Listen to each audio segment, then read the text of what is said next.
नमस्कार दोस्तों, आपके अपने चैनल हमारे संस्कार में आपका बहुत बहुत स्वागत है। आज हम आपके लिए लेकर आए हैं गुरु प्रदोष व्रत की कथा।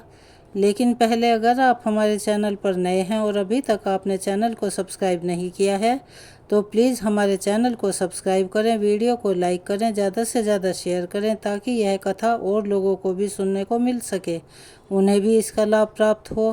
बेल आइकन को दबाना ना भूलें ताकि हमारी आगे आने वाली वीडियो की जानकारी आपको नोटिफिकेशन के जरिए मिल जाया करे।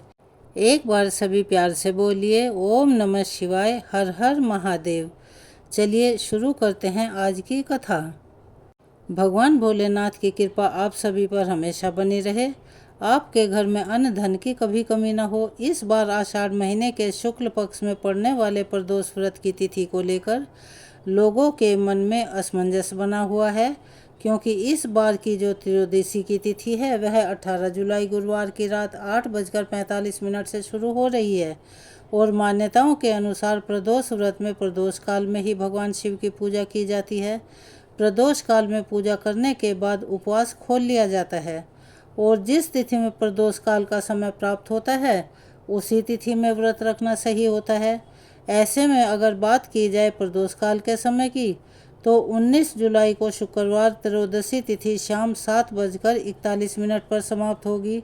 इसीलिए शुक्रवार को एक तो सारा दिन ही त्रयोदशी तिथि रहेगी और दूसरा प्रदोष काल का भी पूरा समय शुक्रवार को मिलेगा। इसीलिए 19 जुलाई शुक्रवार के दिन प्रदोष व्रत रखना ज़्यादा अच्छा है।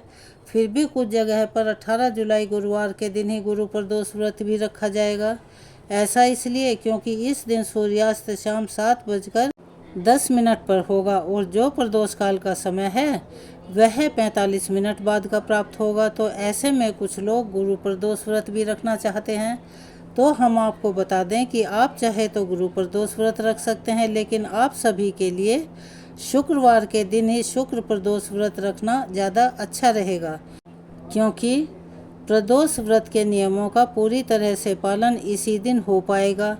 जब भी इस प्रकार की तिथियां शुभ मुहूर्त की जानकारी होना अति आवश्यक है के बारे में और हमारे चैनल पर अधिकतर हर बार हर प्रदोष इसीलिए हम अपने चैनल पर वह एक दिन पहले ही वीडियो में हो जाती है, इसके बारे में जानकारी दे देते हैं सब्सक्राइबर जो आप लोग देखते भी हैं अच्छे से पता है और वह हमारी वीडियोस को फॉलो भी करते हैं। इसीलिए जिन्होंने भी गुरु प्रदोष व्रत नहीं रखा है, जिन्होंने भी गुरु प्रदोष व्रत नहीं रखा है, वह अपने मन से यह संशय बिल्कुल भी न रखें है, क्योंकि 19 जुलाई शुक्रवार के दिन ही प्रदोष व्रत रखना ज़्यादा अच्छा रहेगा। फिर भी इस वीडियो में आपको गुरु प्रदोष व्रत की कथा सुनाते हैं, साथ ही आप सुनेंगे भगवान शिव की एक बहुत ही सुंदर कथा भी। तो आप इन कथाओं को पूरा जरूर सुने। प्रदोष व्रत भगवान शिव की कृपा पाने के लिए रखा जाता है। आज के इस वीडियो में हम आपको बताएंगे गुरु प्रदोष व्रत की पूजा विधि के बारे में और साथ ही आप सुनेंगे प्रदोष व्रत की कथा भी। गुरु प्रदोष व्रत की पौराणिक कथा के अनुसार एक बार देवराज इंद्र और वृत्रासुर की सेना में भीषण युद्ध हो गया। देवताओं ने दैत्य सेना को पराजित नष्ट भ्रष्ट कर डाला। यह देखकर वृत्रासुर अत्यंत क्रोधित होकर स्वयं युद्ध करने को तत्पर हुआ। आसुरी माया से उसने विकराल रूप धारण कर लिया। सभी देवतागण भयभीत होकर तब गुरुदेव बृहस्पति की शरण में पहुंचे। बृहस्पति जी बोले, पहले मैं तुम्हें वृत्रासुर का वास्तविक परिचय दे दूं। वृत्रासुर बड़ा तपस्वी और कर्मनिष्ठ है। देवतागणों उसने गंधमादन पर्वत पर घोर तपस्या कर शिवजी को प्रसन्न किया है। पूर्व समय में वह चित्ररथ नाम का एक राजा था। एक बार वह अपने विमान से कैलाश पर्वत पर चला गया। वहाँ शिवजी के वाम अंग में माता पार्वती को विराजमान देखकर वह उपहास उड़ाता हुआ बोला, हे प्रभु, मोहमाया में फंसे होने के कारण हम तो स्त्रियों के वशीभूत रहते हैं, किंतु देवलोक में ऐसा कभी दिखाई नहीं दिया कि कोई स्त्री आलिंगनबद्ध होकर सभा में बैठे। चित्ररथ के यह वचन सुनकर सर्वव्यापी भगवान शिव हंसकर बोले, हे राजन, मेरा यह व्यवहारिक दृष्टिकोण अलग है। मैंने मृत्युदाता कालकूट महाविष का पान किया है, फिर भी तुम साधारण जन की तरह मेरा उपहास उड़ा रहे हो। इतना कहने के बाद भी भगवान शिव मौन हो गए और मुस्कुराते रहे, किंतु देवी पार्वती को बहुत अत्यधिक क्रोध आया और वह क्रोधित होकर चित्ररथ से बोली, अरे दुष्ट, तूने सर्वव्यापी महेश्वर के साथ ही मेरा भी उपहास उड़ाया है। इसीलिए मैं तुझे वह शिक्षा दूंगी कि तू फिर ऐसे संतों के उपहास का दुस्साहस नहीं करेगा। अब तू दैत्य स्वरूप धारण कर विमान से नीचे गिर, मैं तुझे श्राप देती हूँ।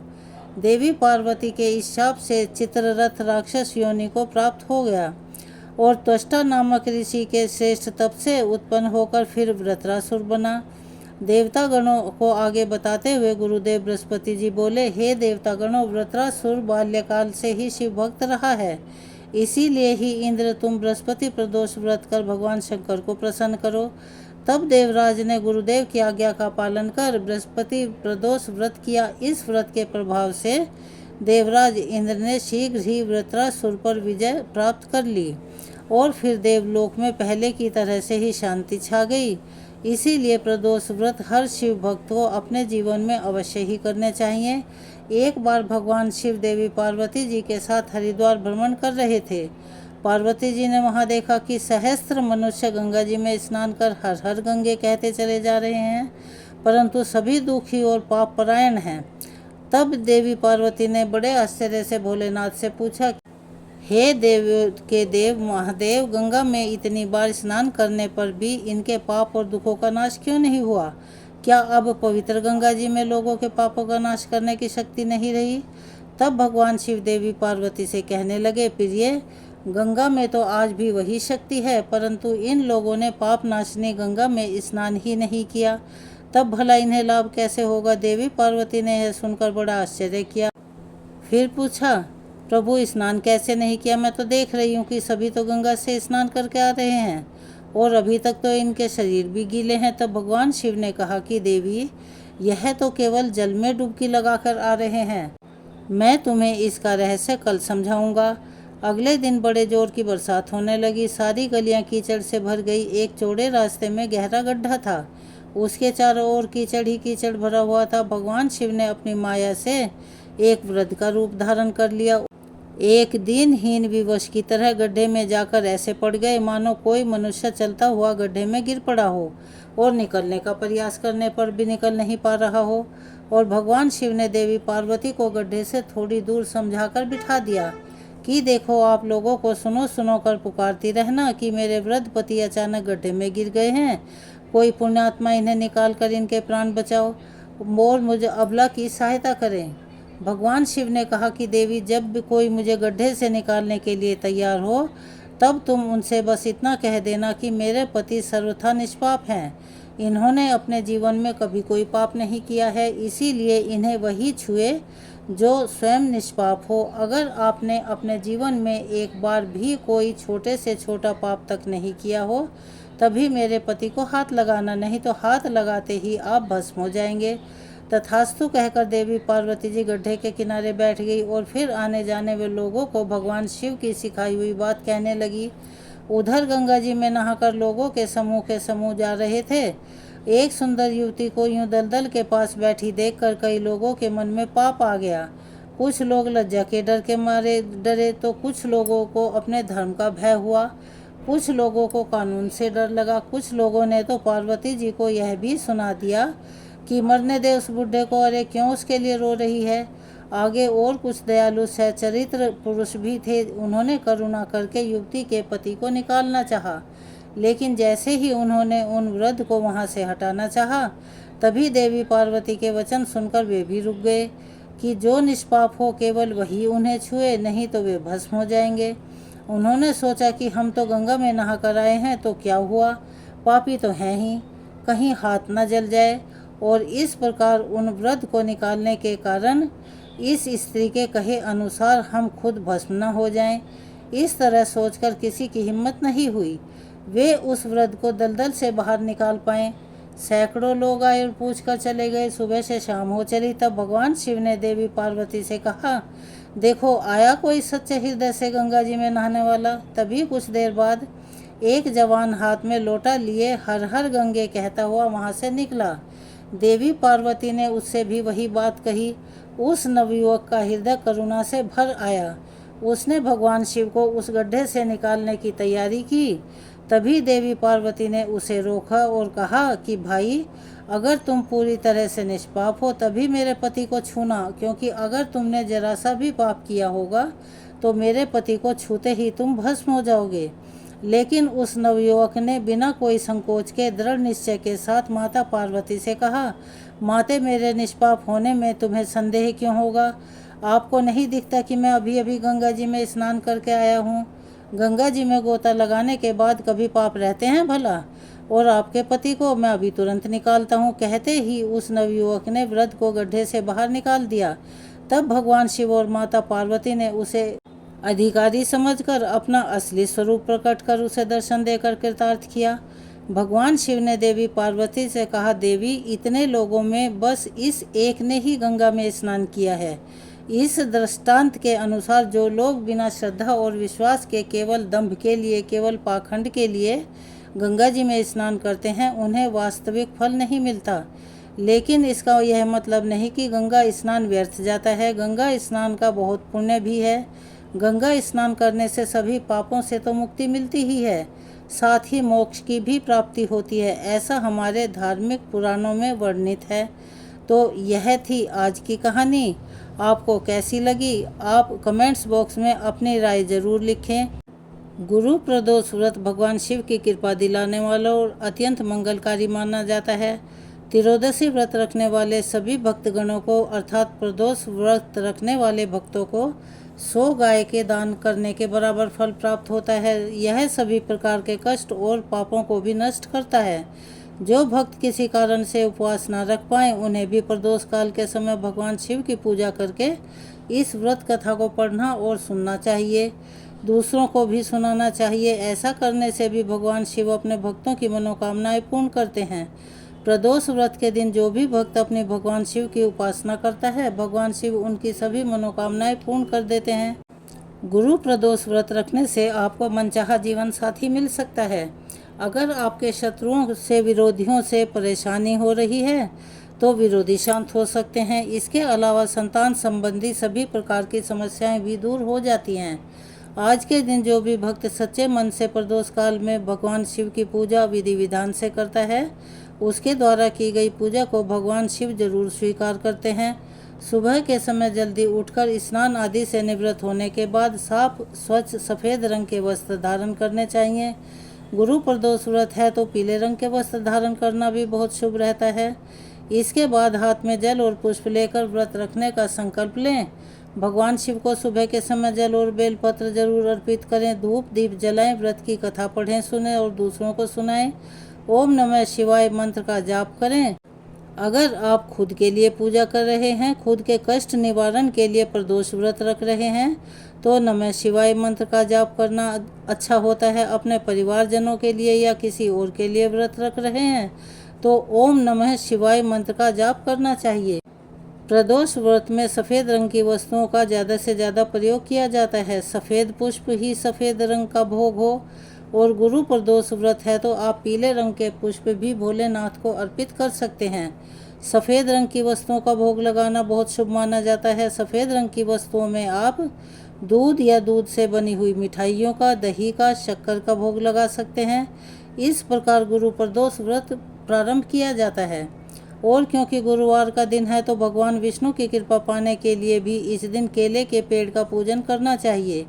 केले के पेड़ की जड़ में हल्दी और जल मिलाकर अर्पित करें। एक दीपक जलाएं। आसपास शिव मंदिर में जाकर वहां पर भी आप दीप जला सकते हैं, वहां पूजा कर सकते हैं। आसपास मंदिर की सुविधा ना हो और जाना संभव ना हो पाए तो यह पूजा आप घर पर भी कर सकते हैं। उससे भी आपको उतने ही पुण्य की प्राप्ति होगी।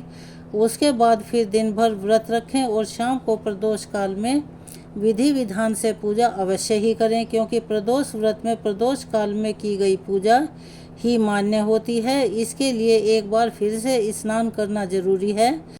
अपने दैनिक कार्यों से निवृत्त होने के बाद साफ स्वच्छ वस्त्र धारण करें। हाथ जोड़कर भगवान शिव से प्रार्थना करें कि आपके द्वारा की जाने वाली पूजा को स्वीकार करें। फिर आप आज के दिन शाम को प्रदोष काल में 8 दिशाओं में 8 दीपक भी जरूर जलाएं। 8 दिशाएं कौन कौन सी हैं? पूर्व, पश्चिम, उत्तर, दक्षिण, वायव्य, आग्नेय, नैऋत्य और ईशान। इन सभी दिशाओं में एक एक दीपक लगाने से भगवान शिव सभी की मनोकामनाएं अति शीघ्र पूर्ण करते हैं। और यदि आपके विरोधियों से आपको बहुत ज़्यादा परेशानी हो रही है तो विरोधी भी शांत हो जाते हैं। यह दीपक आप मिट्टी के लगा सकते हैं, आटे के दीपक बनाकर भी लगा सकते हैं। आसपास शमी का पौधा हो, शमी का वृक्ष हो, बेल का वृक्ष हो, वहाँ जाकर भी आप दीपदान करें, क्योंकि भगवान शिव को बेलपत्र और शमी पत्र बहुत ही प्रिय हैं। तो शाम की पूजा में शिवलिंग पर आप शमी पत्र भी जरूर चढ़ाएं। इनके अलावा भांग, धतूरा और जो भी आपकी सामर्थ्य है या जो भी सामग्री आपको उपलब्ध है उसके अनुसार सामग्रियों को रखकर भी आप पूजा कर सकते हैं। वैसे तो भोलेनाथ केवल एक लोटा गंगा जल से भी प्रसन्न हो जाते हैं। गंगा जल भी उपलब्ध न हो तो फिर आप सादे जल का भी प्रयोग कर सकते हैं। विधि विधान से हाथ में पुष्प रखकर व्रत की कथा पढ़नी और सुननी चाहिए। मंत्रों का जाप करें। शिवलिंग की पूजा यदि कर रहे हैं तो केवल आधी परिक्रमा ही की जाती है। और घर पर यदि आप पूजा कर रहे हैं तो जो भी भोग आपने भगवान को अर्पित किया है उसका एक हिस्सा आप गौ माता को या बैल को खिलाएं। दूसरा हिस्सा आपको परिवारजनों में प्रसाद के रूप में बांटना चाहिए। तीसरे हिस्से से आपको खुद अपना व्रत खोलना चाहिए। भगवान शिव को अखंडित चावल ही अर्पित किए जाते हैं, यानी कि भगवान शिव की पूजा में टूटे फूटे चावल का प्रयोग निषिद्ध माना गया है। तो ऐसे में आप एक मुट्ठी अखंडित चावल भगवान शिव को अर्पित करें। और शाम के समय आप चाहे तो खीर का भोग भगवान को लगा सकते हैं। इन्हीं साबुत चावल से बनी खीर का भोग भगवान को अवश्य ही लगाएं, क्योंकि इस व्रत में नमक और अन्न का सेवन नहीं किया जाता। फिर भी यदि आपको अन्न ग्रहण करना ही है, आप वैसे व्रत नहीं रख सकते, तो आप खीर को ग्रहण करके भी अपना उपवास खोल सकते हैं। इसके अलावा आप शाम को फलाहार में मौसमी फलों का सेवन कर सकते हैं, ड्राई फ्रूट्स का सेवन कर सकते हैं। मखाने की खीर या साबूदाने की खीर या लौकी की खीर का भी सेवन आप कर सकते हैं। नमक का सेवन आपको अगले दिन करना चाहिए। पूजा करते समय शिव चालीसा का पाठ, शिव स्तोत्र या शिव रुद्राष्टकम का पाठ अवश्य ही करना चाहिए। फिर सच्चे मन से हाथ जोड़कर पूजा में हुई गलतियों के लिए या व्रत में कोई भी जाने अनजाने में गलती हो गई हो तो उसके लिए माफ़ी मांगनी चाहिए। किसी भी व्रत उपवास में किया गया दान अति सफल माना जाता है और उसी से व्रत की पूर्णता होती है। तो मंदिर में आप दान दक्षिणा अवश्य करें। उसका दान आप किसी योग्य ज़रूरतमंद व्यक्ति को दे सकते हैं। सफ़ेद रंग की और पीले रंग की वस्तुओं का दान करना आज के दिन बहुत ही शुभदायक माना जाता है। यह थी प्रदोष व्रत में पढ़ी जाने वाली कथाएं और व्रत करने की विधि। अगर आप हमारे चैनल पर नए हैं, अभी तक आपने चैनल को सब्सक्राइब नहीं किया है तो प्लीज़ हमारे चैनल को सब्सक्राइब करें, वीडियो को लाइक करें, ज़्यादा से ज़्यादा शेयर करें ताकि यह जानकारी और लोगों तक भी पहुंच पाए, उन्हें भी इसका लाभ प्राप्त हो। बेल आइकन को दबाना ना भूलें ताकि हमारी आगे आने वाली वीडियो की जानकारी आपको नोटिफिकेशन के ज़रिए मिल जाया करे। अपना सहयोग और प्यार हमें ऐसे ही प्रदान करते रहें। धन्यवाद।